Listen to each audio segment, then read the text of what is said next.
What's going on YouTube? My name is FG3000. I'm back in the place to be and welcome to My Hero Academia, the strongest hero. This is a brand new kind of like quasi-mobile MMO action RPG hero collector that just came out a couple of days ago. So if you do want to download the title, I will have the links down in the description below. So today's video is brought to you by Lootcakes. Now I know what you're about to say, FG.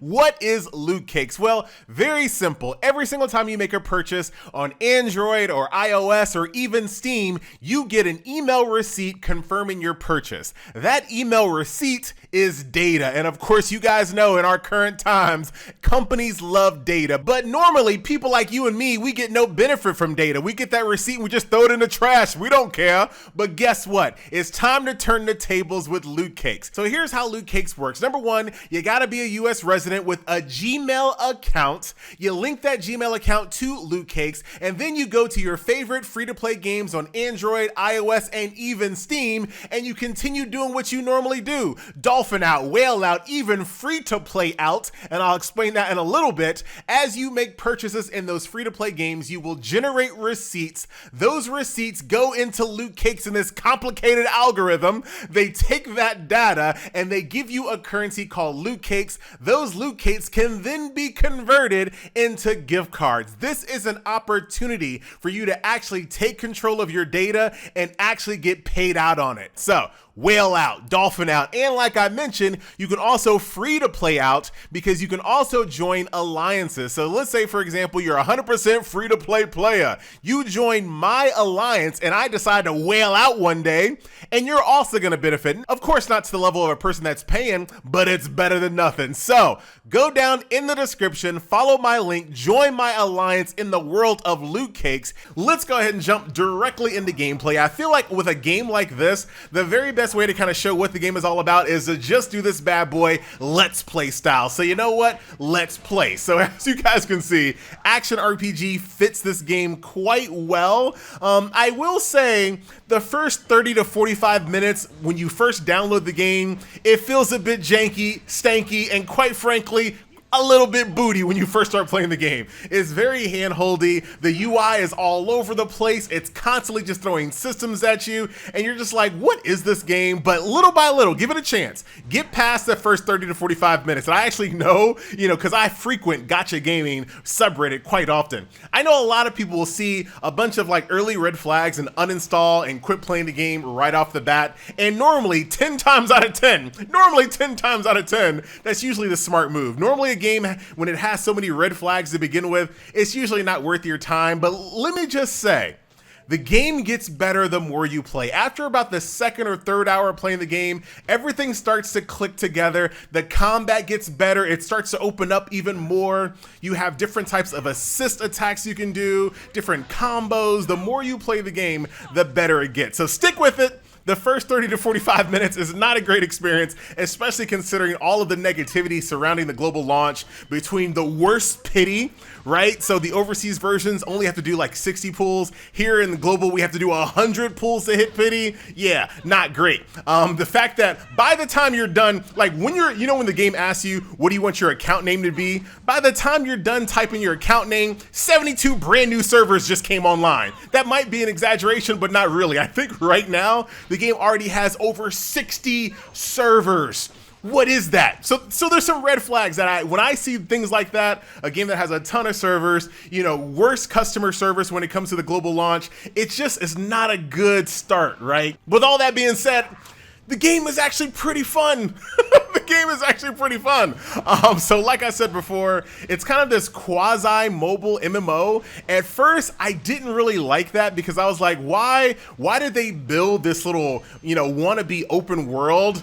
It just didn't feel like it meant anything. But the more you play the game, the more it makes sense, because this is one of the rare games, one of the very, very rare games that I actually kind of felt a little sad to run out of stamina. Like, I got to a point where I ran out of stamina. I was like, dude, I still want to keep playing. I want to keep going through the story. But luckily for this game, unlike so many other games that we play on mobile, usually when you play a game on mobile and you're out of stamina, the fun's over, right? Once you're out of stamina, you log out and you play something else. In this game, there's actually quite a bit to do even when you run out of stamina. You got side quests, you got daily quests, you got challenges, you got PvP, you got different types of co-op with horde mode style co-op, boss mode style co-op. There's a lot of stuff going on inside the game even when you're out of stamina. Exploration, doing collectibles throughout the map. There's a lot of stuff going on to this game, and it actually feels like a game experience. Like, there's so much varied gameplay here in this title, and that's something that you don't really get a feel for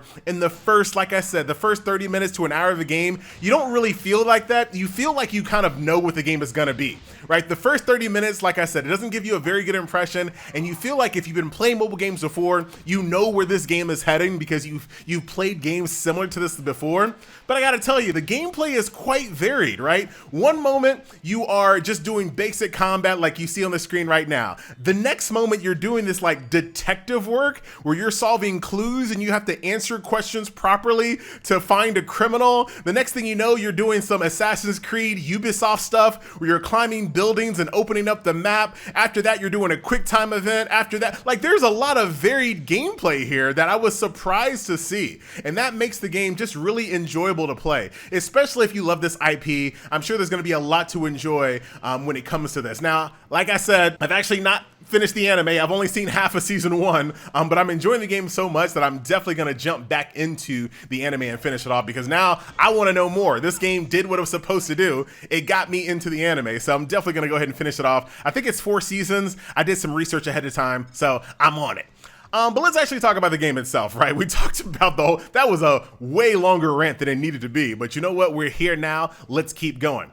Every single time you tackle one of these main story quest lines, you bring 3 heroes with you to combat. So basically what happens throughout the course of a map is that, like I said, your 3 heroes split up and you take control of them individually as you kind of tackle the map until the boss comes out. You defeat the boss, rinse and repitan. As far as the action combat, it's very reminiscent to what you've seen in other mobile games, right? You got your joystick on the left side, you have all your attacks on the right. There are different ways for you to evade. So if you are, if you're like a Bayonetta or a Devil May Cry player, if you kind of evade at the very last second, you can kind of trigger this like bullet time mode, as you guys can see here, where you do increased damage, everything is slowed down. It's very, very nice. There are combos that you can set up as well. So it's not just spamming all your keys on cooldown. You can actually set up combos. You have different types of assists that you can set up with other party members. Come on, game. The auto's making me look like a fool. So the combat continually gets fleshed out as you play the game. And like I said, it's not something you really feel in the first 30 minutes. So stick with it. You're definitely going to like it. And the best part about this that I found when it comes to the combat is that every hero, and I only got 4 so far, so keep that with a grain of salt, but each hero plays dramatically different. Like, once again, I don't know all the names, but this guy right here, he's very, very ranged heavy. So his combat is very, very ranged. But I also have another character that's very defensive. So he's all about, kind of absorbing attacks and countering. And it's a very different play style and it feels good, right? It makes it so that, once again, there's not a lot of monotony in the gameplay, which is not something that we've seen very often in the mobile platform, especially not here in 2021. A lot of games that have come out from big companies have literally been one-trick ponies. Like, they literally just have one piece of gameplay. Like, you take like Marvel Realm of Champions or Summoner's War Lost Centura, right? A game that's basically just one thing, but they try to make it seem like we have 5 different gameplay modes, but it's literally the same thing. This game actually feels different. So once we get out of this little main story segment, I'll kind of show you what else this game has on offer. I think you're really gonna like it. Once again, I know there's still red flags. I know the game comes out global. It's just worse. As if we don't have the internet. As if we can't see all of the different patch notes of other versions and we can't translate it. This is like the same exact thing that we kind of went through when we were playing 7 Deadly Sins Grand Cross, right? It's like, dude, don't you know that we can see you? Like, we know what you guys release in other versions. Why are you screwing over the global audience? But it's a battle that we have to constantly fight for whatever reason. But I would not let that completely take you away from giving this game a shot, because I was pleasantly surprised on how much I was enjoying this game. Like I said, it's been a long time since I played a game, and I was sad that I ran out of stamina. This is pretty good, my friends. So back we go to the world map area. As you guys can see here, there's a lot to do and a lot to explore. Lots of your favorite, characters from the anime are here and represented as NPCs. And like I said earlier, there's certain like these little red magnifying glasses or little collection quests that you have to manually walk towards to discover. There are side quests, there are daily quests to do as well.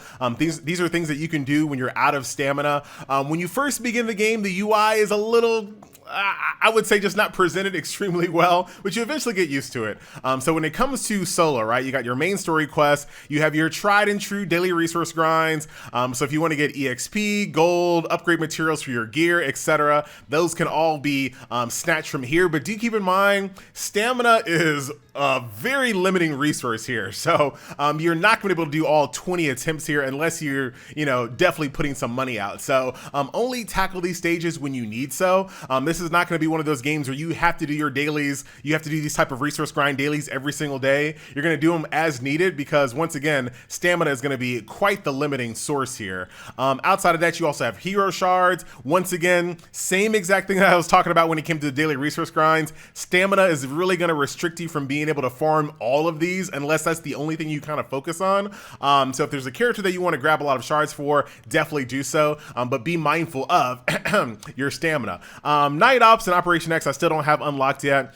Hero Theater is basically kind of taking you through the actual anime. Like I said, I did watch the half of the season 1, so I kind of recognize a lot of this. So you're kind of go through some of the training he had to go through in the anime, but you're not going to be just sitting around watching the story play out. There's a lot of quick time events and a lot of active gameplay when it comes to this. So your training is actually going to require you to do some, some timing mini games and things of that nature. So that is that. So that's going to be your solo gameplay there. You also have co-op gameplay, and there's a lot to enjoy here, from fighting bosses to horde mode style gameplay. All that can be done with real players is pretty good. You have PvP. This game's biggest claim to fame has been in like its live PvP, which is supposedly really balanced and a really good like test of skill. I haven't touched it just yet. I'll probably get around to that in a later video, but there is live PvP.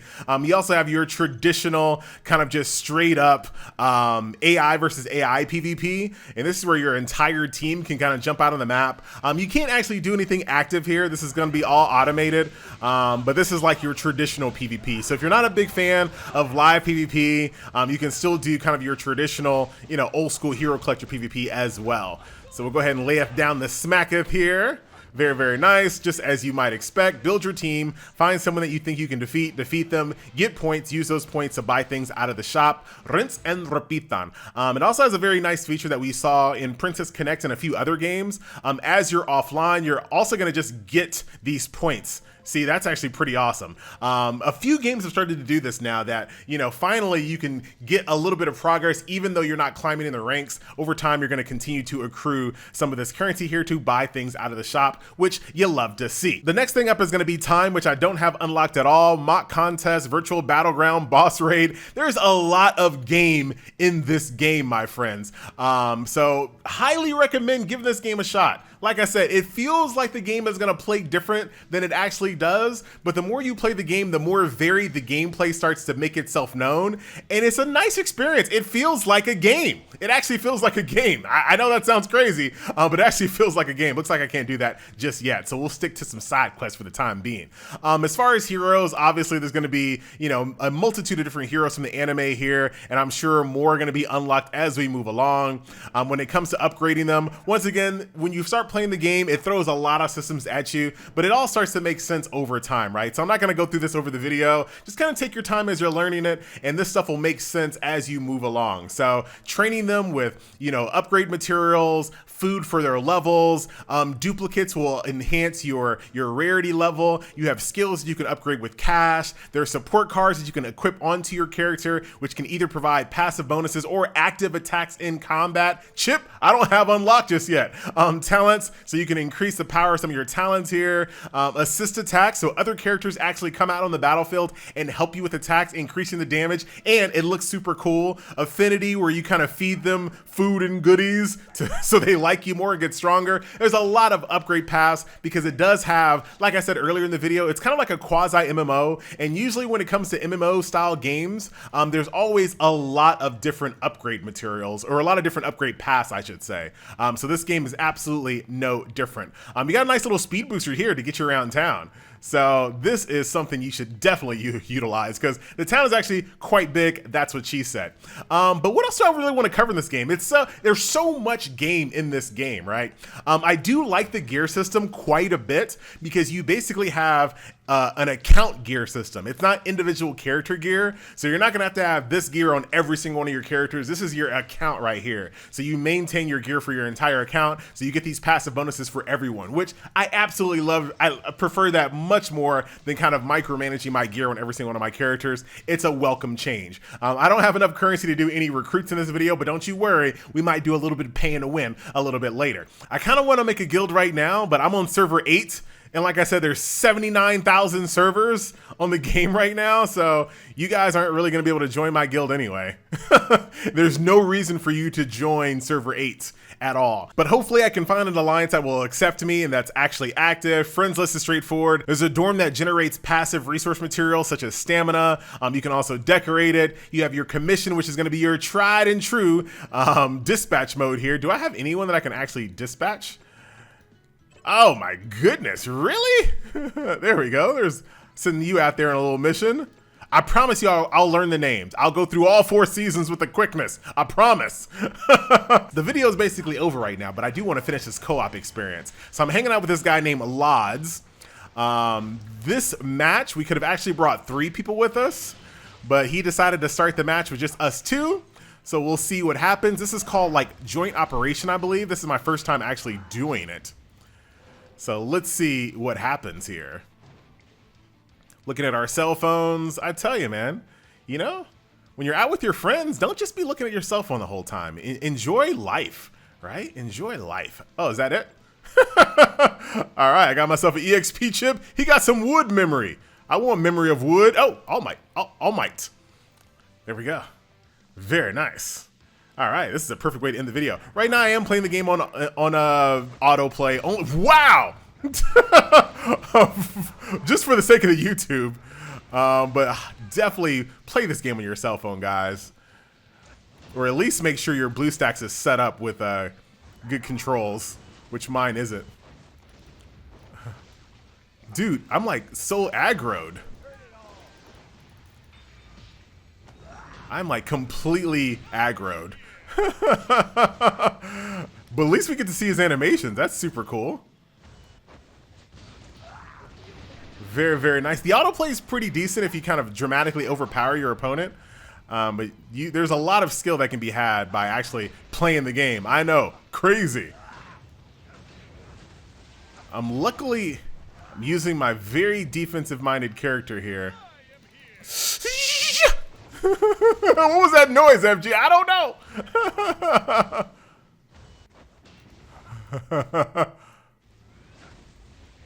Ouch. I did it a little too early. Dude, I am getting spanked here. We should have brought 3 people. Had we brought 3, would have been just fine. And that scares me, dude. That scares me about a game that has 97 servers. I know the number keeps going up, but the servers keep going up, so the number keeps going up too. That's the way it works. I'm hoping that a lot of this stuff is cross-server. I don't see it just yet, but I'm assuming that a lot of this stuff is cross-server. Or it needs to be very, very quickly, because there's just no way you can maintain that pace, right? It's just absolutely impossible to maintain that pace. And it really sucks in 2021, Sony can't just give us one big global server. Like, what the heck is the problem with that? I just hate it. I hate it. I despise it. Because you always feel like you're on the wrong server. You feel like your server's dead. You feel like all the guilds are dead. You feel like your friends list is dead. All because you're on the wrong server. Freaking A. But that's going to do it, ladies and gentlemen. Look at that beast. Well, you know, I had to revive. So we'll do a little bit of card flippage. So I got myself a nice little passive support card there. We'll gladly take it. Very, very nice. So there you go. I am FG. Thank you guys so much for watching. I think I can't do those anymore now, right? So if I go over here to co-op, this video is way too long. I think my joint operation is done. Yeah, I got my daily reward chances. So it looks like I can still do it, but I'm not gonna get rewarded anymore throughout the day. So it's time for me to do some other stuff. So that is that. I'm FG, and I'll see you guys in the next video.